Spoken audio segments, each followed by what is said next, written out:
Greetings, Internet, and welcome to Aaron Plays, and I hope you're doing fantastically well. This will be episode, I think it's 24. Let me just double check my little booklet. This will be episode 24. And we're having Hindman having his fourth activation. But beforehand, before we get there, we've got to do a little bit of catch up for this unit. Here, let me zoom in on him. He's a 15, I think MI is Missouri. Is MI, isn't it? Oh, I can't, is that? I presume it's MI. Hold on. The unit. This is in my little booklet. And it just says 15 MI. It does 15 MI, so it's Missouri C. So it says in here, and I've just caught up on this one, starts the game with no ammo and cannot resupply. See the little red band there. Okay. It activates when unassigned AMs are drawn, so activation markers are drawn, and must move towards Prentice each time it activates, using all its movement allowance along the hex path of least movement cost. Now, I didn't move that last turn, and I'm not even sure if I'm meant to be moving it, because elsewhere it says in the rules that all units have a specified facing other than the 6th Division detachments and the 1st Division, no, the 1st Brigade of the 6th Division, all units start in reserve. But that hasn't got a reserve marker. And then use the alert schedule. That unit's not on the alert schedule. So I'm a little confused on that unit. So any of you watching can fill me in. But what I'm going to, and let me know, should it be moving? Should it be moving? But according, I mean, there's a big paragraph on this unit on page 16 of the battle book, okay, which talks about it. It says, once it begins an activation within Prentice's command range, it must be assigned to the 6th Division. So that's what's making me think it should have been moving. So I'm actually going to move it. Now, it should have moved last turn. There were 3 AM markers drawn. So I'm going to move it 3 times along the least cost. It can't go into. So I'm going to move it. And I'm going to zoom out a little bit towards Prentice. Now, Prentice is down here. Okay. So what I'm moving it now is effectively catch up from the 6 a.m. time. Well, as I say, if I'm making a mistake here, anyone who's watching this goes, no, you shouldn't have been doing that.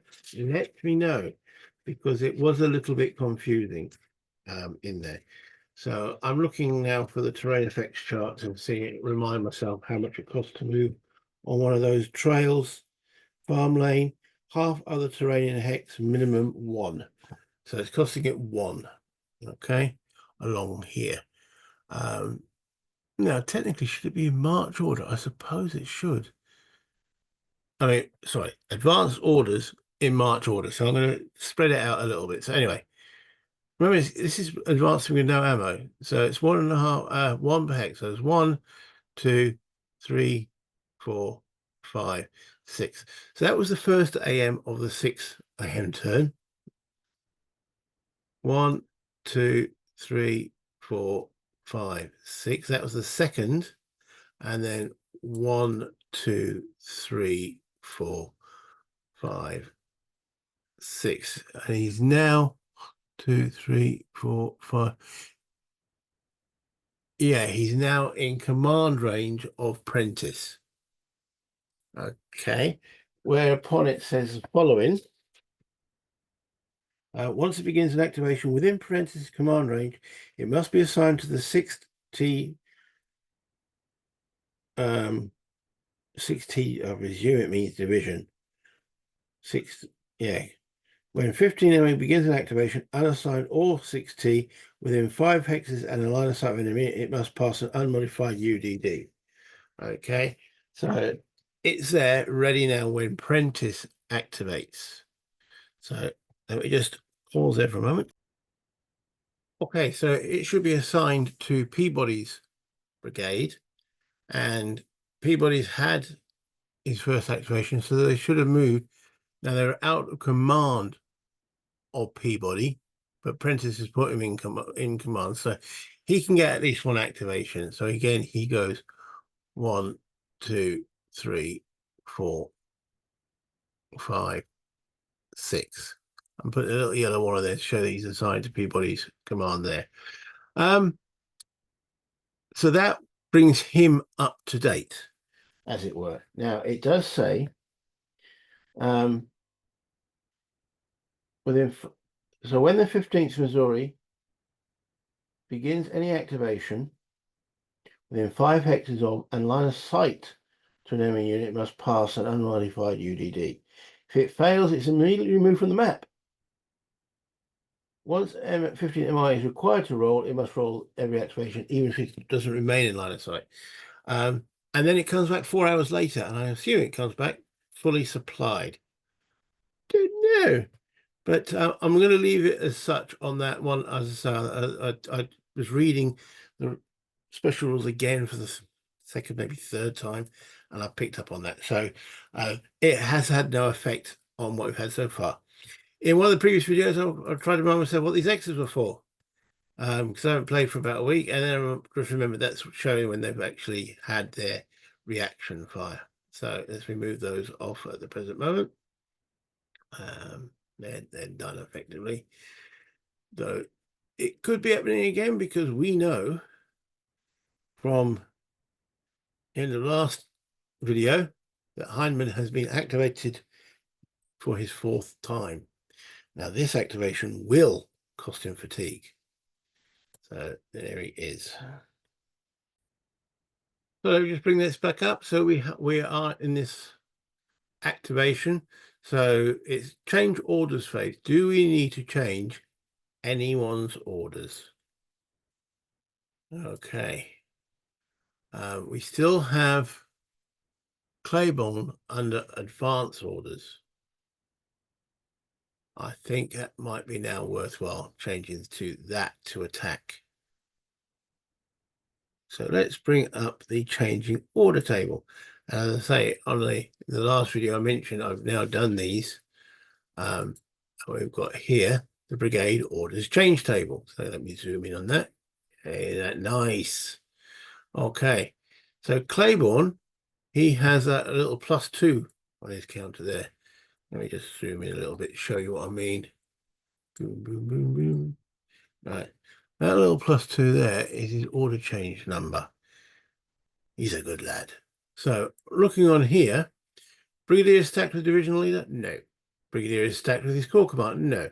Brigadier order change rating, that's where the +2 comes in. Okay, so he's got +2 at this roll, and he needs, quite as possible, he rolls a 9. You can't get much better than that. So he changes to, I mean, doesn't he need his +2? Oops. So he has changed to attack orders. Let's just change that there. Can we just flip that? There we go. Claiborne is now under attack. So going back on the sequence of play, do we want to change any other orders? No. Do we want to do any brigade coordination? No, because I'd like to keep them moving. There is a gamble on that one. So we're now into the action phase, and we can choose which of the 3 brigades to go first. And looking at that situation, this flank is looking very, very exposed. So I think we're going to have Woods Brigade activate first. Okay, so we're going to start with the 16th ALs. I presume that's Alabama. Oh, we can zoom in a bit more. There we go. It's going to advance. Remember, they can move and shoot. So he's going to go 1. Now, as soon as he goes there, this unit is a detachment. He can react away. Would he want to react away is the question. Because that's going to, well, I mean, this guy's butt's hanging in the wind anyway. I think he's going to have to try and stand and fight, even just a little bit. So as he moves into there, this unit can, well, that's actually as he moves into there, he can react from facing change. He's got to take a morale check, or a UDD, and he needs 6 or less. He rolls a 3, so he does manage to change his facing. Let's switch it to rotate clockwise. There he goes. Yeah. This unit then fires at him. And this is where I can bring up my little tables again. Yay! Okay, so we've got this one here, the range effects. So the unit's firing is muskets at point blank range or 1 hex range, got a +2. Okay. Then you've got the modifiers. All right. So the main modifier here is he's firing at a detachment, which is -1. And the terrain effect, he's firing into the woods, another -1. So net -2 there, +2. So it's a straight roll. Okay. And then we look at how many steps. Remember, maximum 7 increments can fire out.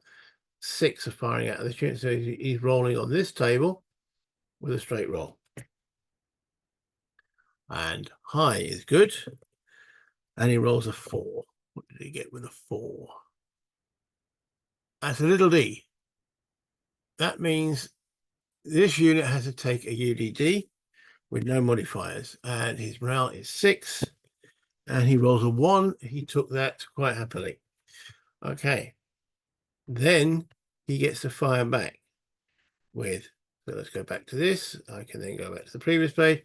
He's also armed with muskets. So that's again +2. And he's got, well, it's going to be the same. So he's not firing a dispersed target. So it's -1 for firing into the woods. So, but it's only 2 increments firing. So he's looking at this column here, and he rolls a 5, which is a D-2. But notice that star, and it's a direct 5 unmodified. We just said it was a -1 on it, so it's still a D-2. But it was the unmodified roll. For ammo results, use the natural non-modified die roll. Okay, so he will go low ammo. So have I got a low ammo marker available for him? So if I put a low ammo out of ammo deplete, yeah, it's not very clear. I suppose it's okay. All right.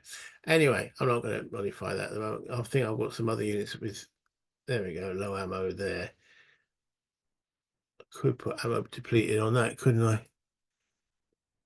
Yeah, all right. I don't need that extra counter then. Fair enough.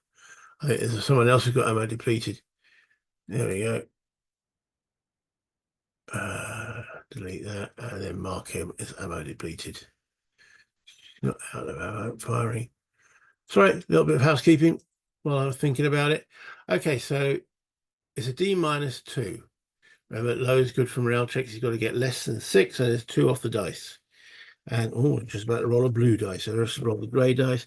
He rolls a 6, take away 2 is 4. He's okay. And that's when I marked this unit with that little cross on it, wasn't it? The general marker to show he has fired whilst Woods Brigade has activated. Okay, so that's that unit done. Now, the next unit in will be this one. All right, and he goes 1.5, 3 to there. Now,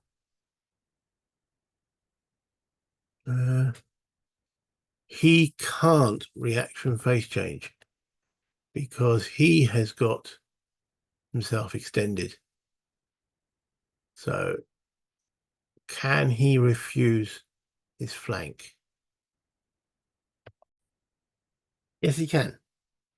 However, he's got to take a UDD, and currently he's already disordered. So this could be risky, but if he doesn't do it, he's going to be hitting the flank. Swings and roundabouts, isn't it? Well, okay. He does give him a bonus. He's stacked with him. So let's do this. He gives him well, the rounds are 4. Remembering that Union on the first are still suffering a +1 to their UDD. So it's +1 for Union, -1 for being stacked with Peabody. So he needs 4 or less. Okay, he rolls a 4. He is now able to refuse. So I need to get a refuse marker for him. Okay, so he gets the refuse right on there. This unit will now fire. Okay, so he's got, oh, let's bring up the charts again. Okay, show you what I'm talking about. So he's got small arms again. Wrongly, press the right button. Okay, rifled musket is only at +1. Okay, terrain -1 because it's the woods. So it's a straight roll, and he's got 6 to 8 on him. 6 to 8 steps. And he rolls a 7. 6 to 8 with a 7. That's a big D. Oh, no. That's a big D. That's an automatic disorder on this unit. No matter what he rolls, he's going to take an automatic disorder. He, however, does get to fire back before we'll look at that. Let's get that out of the way for the moment. Okay, so he's got 12 increments. So that's 12. So that would be, oh, he's got a counter underneath him. So that's 10. Oh, and there's got the, he is back up to 12. So it's 6 in that hex and 6 in that hex. Okay, but of the 6 that are there, not all 6 can fire into there because he's refused.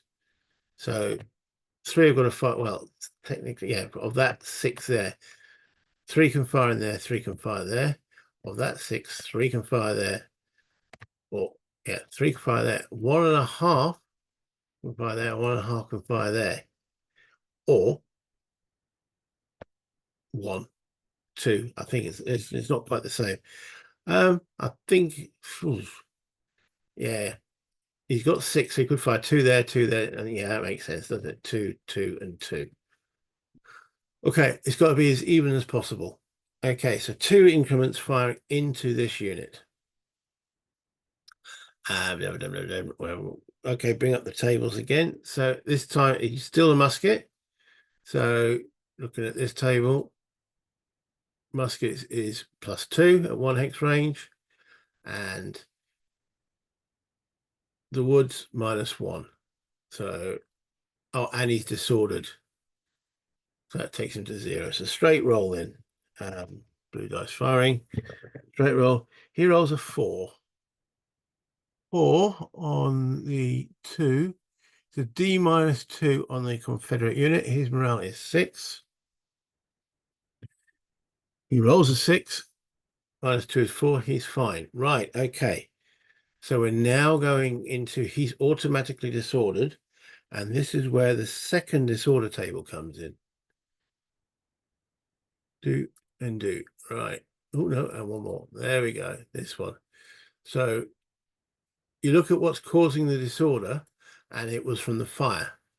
So it is, I'm going to find the right one. Fire table, lose 1 strength point, and then retreat 1 to 2 hexes. However, and this is a big however, there's a special rule for, yeah, I know there's lots of special rules in this game. Let's try and remember them all. Route check from fire. Until the end of the 10 a.m. turn of any first day scenario, Union infantry units, not cavalry or artillery, that suffers a second disorder from small arms fire, okay, which this is, must UDD after the required retreat.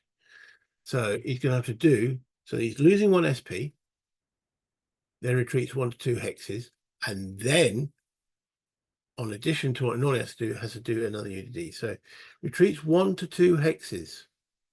So it's up to the Union player. Looking at this situation, it's probably best to go back only 1 hex. Okay. The extender goes back with him. And I think even the refuse goes back with him. Remember, we've got Peabody. Peabody might have to do a leader loss check in a moment as well. So Yeah, and these attack order marker. Yeah, it does get counter intensive. This unit, all right, so that 10 drops to a 9 decrease. All right, that's how this is the reverse of what I'm used to doing. That means he's got 9 steps for the remaining decrease. Okay, so that goes in with him, and he goes back there. Okay, and that unit is also the one that's low on ammo firing unit. Ammo deplete. There we go. All right. So he's now got to pass a UDD, and his morale is not great. 4 plus it's not that unit on top. We'll sort the stacking out. It's this unit that's testing. Morale is 4. He's got the leader. 5 back to 4. Yeah. He rolls a 7. He routs. Oh dear. And the unit he's stacked with has now got to do a UDD, that little detachment. And he rolls a 6. Plus 1 is 7. He disorders. So let's where's the go to route box?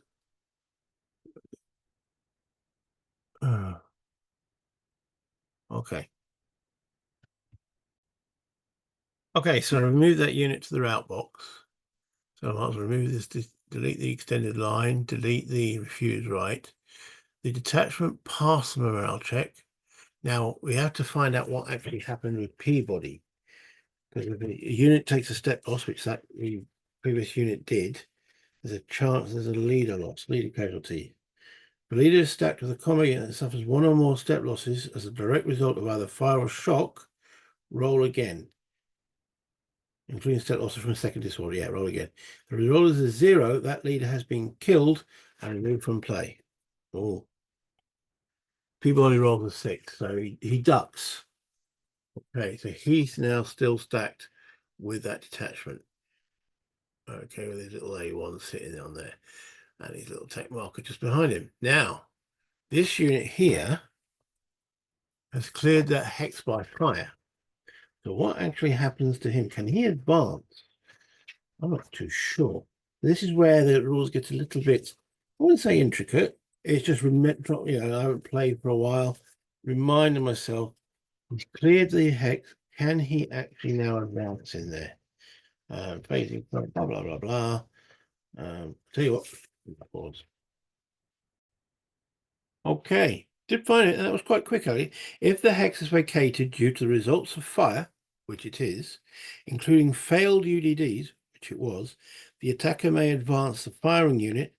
The decision must be made immediately. Well, I'm recording, it might take a little bit of time.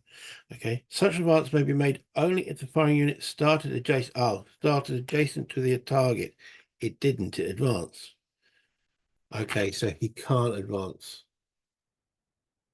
All right, so yeah, that's him done there for movement purposes. Let's zoom out a little bit then. Okay, continuing with Woods Brigade. So that'll be 1.5, 3. 1.5, 3.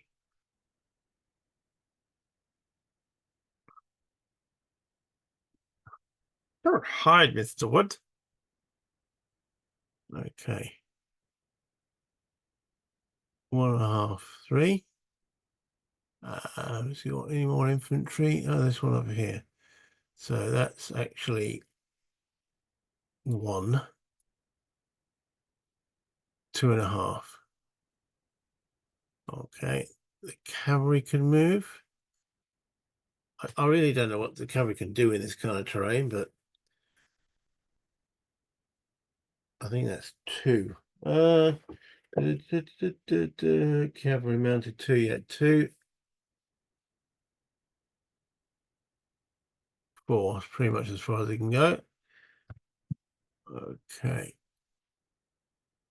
That's a good point. This is going to be their 4th activation, so they're going to accumulate fatigue in a moment. Okay. He's moved. I think, and it's the artillery then. Now, I keep looking at this every time. I know. All right, so it's a farm lane, 4 artillery, half other straight, minimum 1 artillery in that wood to be 3, so it's 1.5 for artillery. Okay, 1.5, 3, 4.5, 6. Remember, artillery are always under advance, not attack. 6, and then 6.5 to there. Now, is that within stacking? It is, yeah, that's fine. Put wood on the top. Please out of the way there. Okay. Now the question is, that's within 1, 2, 3 of that infantry unit. That's fine. They're not in line of sight of that infantry unit there. Right. I think that's all their movement. Now, do we want to do any shock declarations? So these two could shock attack him. Now he's a detachment. I think. Remember, we decided he decided not to retreat to protect that flank. Right, so they may not shock attack. If they are shock attack, the attack gains +1 to the shock results. Okay, so we're going to go through the shock procedures then. That's interesting. Didn't think we'd have to, but looks like we do. Okay, so let me bring this back up and let's go to the shock tables. Here we go, the shock resolution table. And there's a whole step of things that we've got to go through. So designate all targets for shock and charges. I don't think we're going to bring both infantry units at him. That would just seem a bit overzealous. We don't need this marker on anymore because got both of them. I mean, that was a bit okay. Delete that guy there. Do we want to bring Wood into this? He hasn't really moved yet, so but I think the answer is no. Okay, so it's just this guy going to shock that guy. I could find the shock marker. Go. Boom. Looks nice, doesn't it? All right. So that's designate all targets of shock and charges. Perform retreat before shock. Now, 11.33. Has he still got that option available to him? Okay, I just read that detachments are always under advance order, so he can retreat before shock. I think that might be the safest thing for him to do. Okay. A retreating unit may not stop in a friendly occupied hex, blah, blah, blah. He's able to do it. Disordered units may retreat. Right. Retreat. Non-phasing units and cavalry about to be shock attacked by infantry may retreat before shock. Infantry move 1 hex away from the attacker, maintaining facing. Okay. That sounds like a plan, doesn't it? All back there. Okay.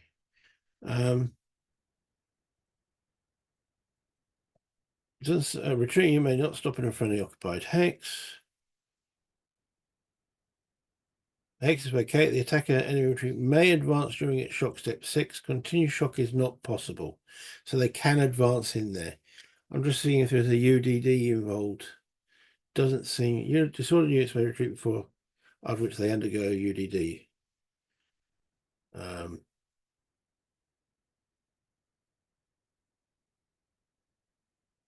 No, it doesn't seem to have to do a UDD. If it was already disordered, it would. It's not disordered, so it doesn't have to. Okay, and then these guys can advance in, and they might as well, but that ends their shock procedure. Okay, so that's Wood's 4th activation. So I'm going to get to his 4th activation chit. There we go. And delete that one. Not sure that A3 is for. That must be still under Hindman. There we go. Because we haven't done Shavers or Claibornes as yet. However, Wood has now accumulated a fatigue point. Can we see that? Right, where's fatigue? Show high fatigue. Yes. Okay, there's it. Fatigue +1. Okay, there we go. Fatigue, okay. Right, fatigue goes through various levels before it gets to be detrimental to the unit. Okay, so this is the first time we've really sort of encountered fatigue. So you start off with no marker on you at all. Then as you accumulate your first level of fatigue, you got a marker that shows there, says fatigue okay. I'll zoom in a bit more. Okay. All right. Then if he accumulates another fatigue, it becomes fatigue 0. Then another one, he then gets fatigue 1. And as it goes up, then it goes fatigue 2, fatigue 3, and then fatigue 4, which is the highest. So there's effectively 7 levels of fatigue. 1, which is completely nothing, 1, which is okay, then fatigue 0, then 1 through to 4. Once you start getting numerals involved, they start affecting morale, as in the UDDs, firing, and so on. There's various, I think it's half the rating +1 or something like that. Effects of fatigue, here we go. Subtract half the fatigue level, rounding up from movement allowance, all fire rolls, all shock rolls. And then you add the fatigue level to all you, half rounded up to all UDDs. So once you've got 1, okay, add half fatigue level, so that's half becomes 1, 2 becomes half 1, 3 is 1 and half becomes 2, and so on. Okay, so it progressively deteriorates your units. So being fatigue okay is not detrimental at all, but it just gets you closer to being affected detrimentally. Here you go, big words. Detrimentally. Right, so I'm going to remove all the move markers. That's one brigade done, but that did take a bit of time to do. So I'm going to end this video at that point, and then continue with Hindman's 4th activation with Shaver and Claiborne still to come. Let's bring this back up to the top. Here I am. Okay, so yeah, that Prentice's, well, Peabody's brigade is starting to be rolled up. That the morales just aren't good enough to stay, are they? 4 with a +1 already on the dice. Yeah, not good. 6 morales that the Confederates are going in it with. It seems okay. So yeah, Woods Brigade done. 2 more to go. Now we'll finish this AM chit. Hope you enjoyed that. If you did, you know what to do with the like button. Give it a tickle. If you didn't, let me know why. Still hit the like button. It helps the channel. If you really didn't like it, do the dislike, but put in the comments why you disliked it. Yeah, make that little bit of effort. Let me know what I'm missing, what I didn't do right, why it didn't appeal to you. You know, maybe it's just the sound of my voice. I don't know until you guys tell me. But until next time, play games, have fun, buy internet.